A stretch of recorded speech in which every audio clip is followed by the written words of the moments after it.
Hi, welcome to Promo Insiders, an ASI media podcast that covers the issues that matter most to the promotional products industry. I'm Chris Ruvo for ASI, and today I'm joined by my colleague Hannah Rosenberger, data analytics editor for ASI Media.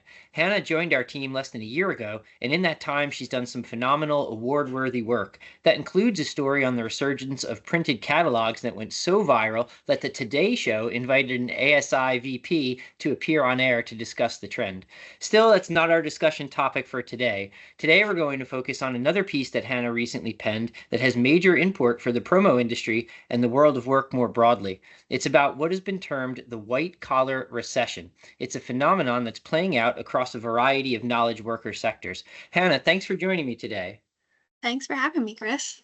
All right, so let's jump right in. Obviously, as I said in the intro, is a fantastically well done, very in-depth piece. But just what is it? What is the white collar recession? Can you explain it to us?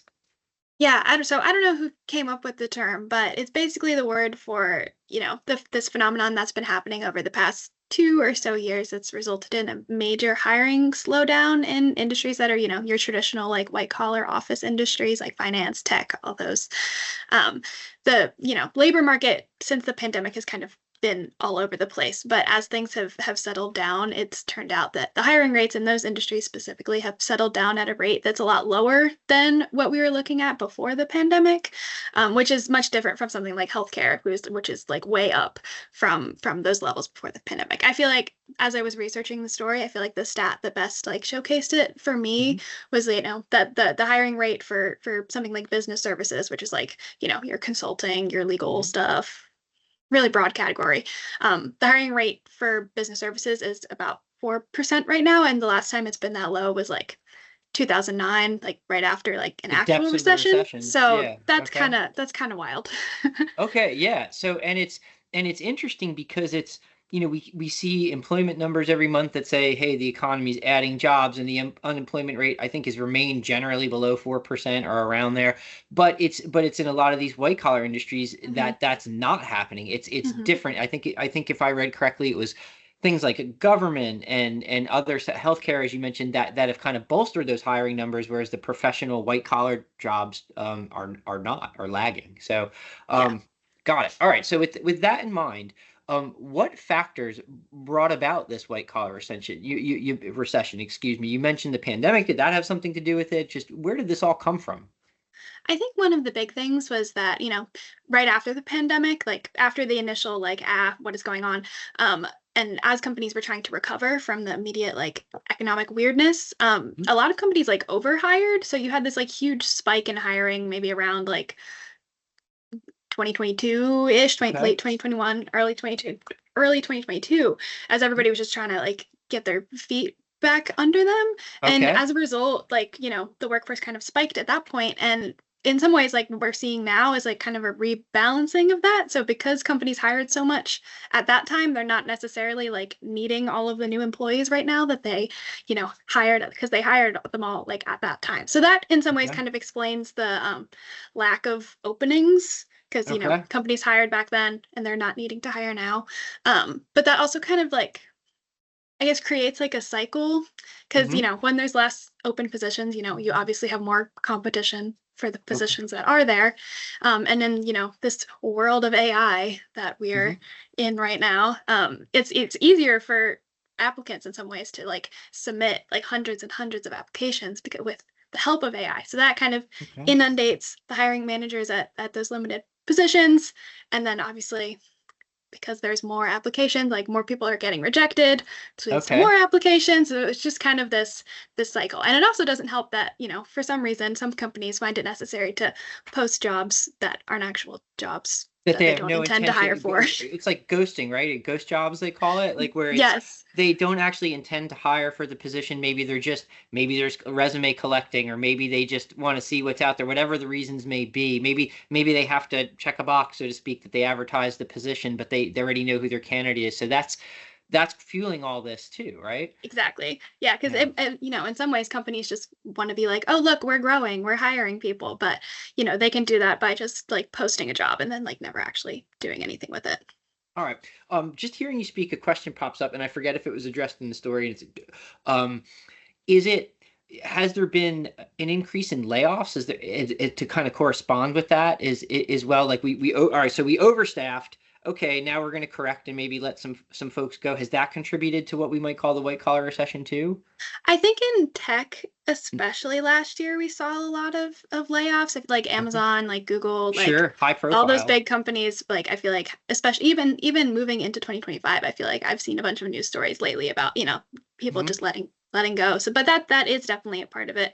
And the other thing I think related to that is, that less people are quitting too. So Hmm. like because whether it's because of, fears of layoffs or fears of like not being able to find a new Hmm. job if they were to leave their company. I think all of that's really just contributing to like the lack of a shuffle unless it's kind of forced upon you with the Okay. layoff. Okay. All right. Interesting. Let's take a little different angle on it now. I think the big question that this begs, I think for our audience in particular, is how is this affecting the promo industry, and in particular, promo distributors' business with what we would call, quote, white collar clients. So some distributors have definitely noticed a decline in business from those white collar sectors like tech, finance, banking, all that stuff. Hmm. Which makes sense. If companies aren't spending extra money on new employees, they're probably not going to be spending extra money on things like promo.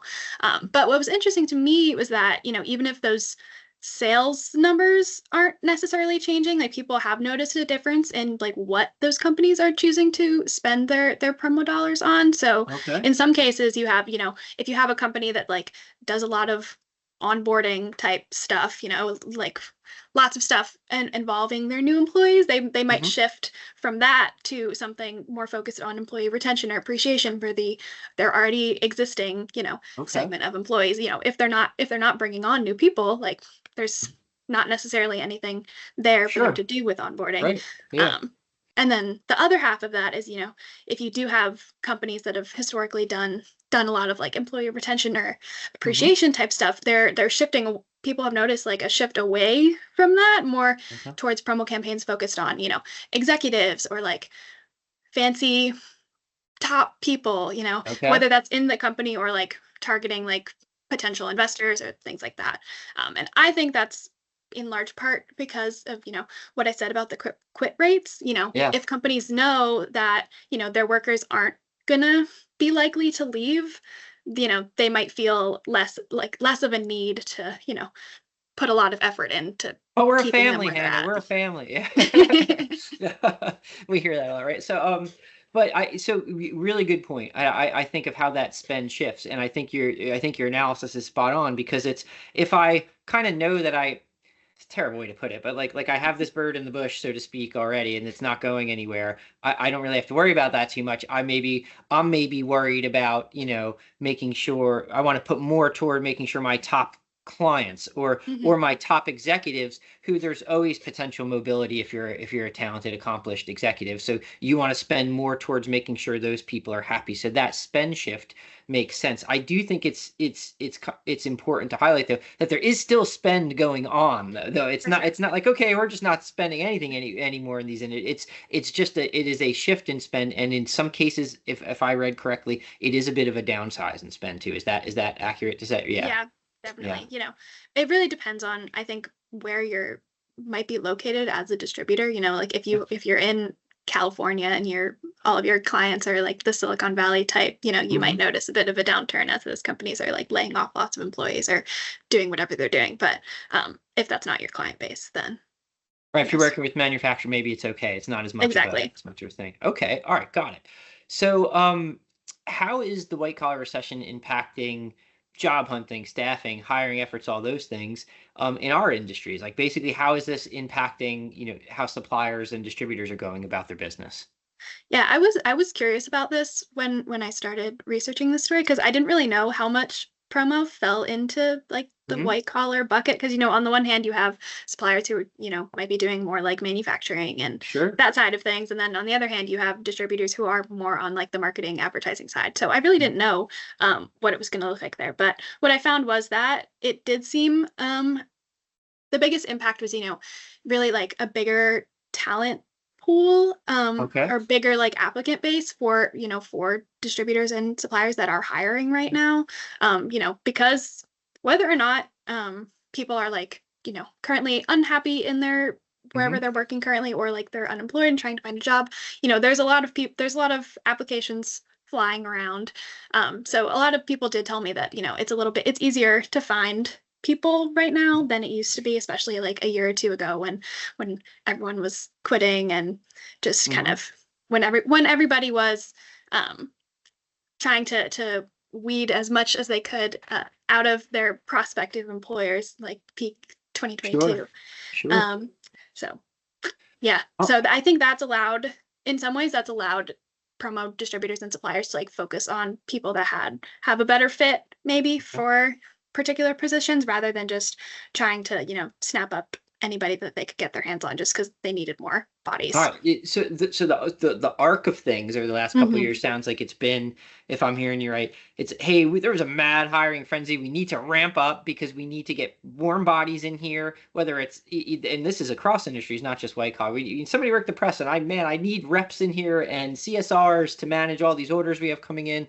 And we'll just take anybody and we'll do the best to train you. But now you can be more so from an employer perspective, you can be more selective in who you're hiring and maybe find stronger candidates potentially. And there may be those stronger candidates in the market because I forget if it was your story or elsewhere. I read, like Harvard MBAs are having trouble finding finding jobs at the rates that they typically do. I mean, if they're having trouble, God help us all. So that I think that speaks to like this phenomenon of hey, like there is ample talent out there, and as an employer, you can potentially pick it, and there may be people, who are looking who haven't worked in promo previously, but they have an impressive resume, or they're just out of school and they have impressive schooling, the Harvard MBAs, and you can now hire. You can now potentially hire. They might consider promo, whereas in the past they wouldn't. So from an employer perspective, it seems a little advantageous in ways. Yeah, no, that's exactly right. And I think that's something promo people should keep in mind. You might be able to pull from more unconventional places and find qualified applicants just because there might be, people considering a wider variety of industries and opportunities than they would otherwise. Good, good, very well said. So, kind of with that in mind, I think we've hit a lot of the big points. But what's the outlook? Is this are we in stagnation? Is this going to kind of continue for a long time? Is there a turn coming? What did your reporting kind of suggest? Well, nobody thinks it's going to get worse than it is Okay. right now. So that's good. Things were pretty stable for most of 2024. Like the big like drop in those hiring rates really came in 2023 and they just kind of stayed low for most of 2024. So it's been a bit since things have kind of like dropped off at a big Okay. level. So that's a good sign. Like things aren't continuing to decline. And Stabilization. yeah, exactly. Yes. And Okay. like we mentioned that you mentioned at some point at the beginning, like the job market in general, like isn't bad per Mm-hmm. se. Like unemployment's been like really low for like a good bit now. Mm-hmm. And a lot of people that are, applying to jobs are applying from their current positions rather than like applying from a state of unemployment where they're kind of, Okay. in flux Yeah. there. So, all those things mean, I think we're pretty stable for now. There's, things in 2025 that could, make things weird one way or the other are, if government Suffice to say. layoff Yeah. jobs, like if the government job situation continues to be weird, just because that was one of the sectors in 2024 that had a lot of growth. Mm-hmm. So if the government continues to try and like downsize itself, Mm-hmm. that might be weird. Um, but on the other hand, I've seen a lot of like full-time return to office mandates have been a big story so far in 2025, and that's left a lot of workers unhappy. So Mm-hmm. that could spur like more workers to, quit and leave their current positions and kind of open up some opportunity for movement. So we'll just have to wait and Yeah. see. There's so much in flux. It seems like bottom line good news if you are a white collar worker, it seems like it's not getting worse. Yeah. It does seem though that there doesn't appear to be, at least, an immediate spike in, like, private sector companies looking for white collar are gonna suddenly, like, have a hiring blitz, at least as of this point. And they may, to your point, given exactly what happens with the federal government, they may have even a larger pool of candidates to choose from, Hmm. because those federal workers may now be looking private sector, Yeah. to find employment. So a lot of interesting stuff in play. I think you did a great job of kind of going all through it. Just any kind of final, few big takeaways, just, what listeners should really know, about the white collar recession, or about what they should be doing in, relation to it. I guess two main things that we haven't touched on too much yet. I think it's just important to be like aware if this is something that's affecting your clients, because that could affect what you're pitching them. If you keep pitching them like onboarding type strategies when they're not actually hiring people right now, Mm-hmm. that probably isn't going to go well for you. Mm-hmm. And employee retention, pitching employee retention instead is never a bad thing. Mm-hmm. Because just because people are hesitating to quit doesn't mean they like won't leave if they don't feel appreciated, if they do, find another opportunity.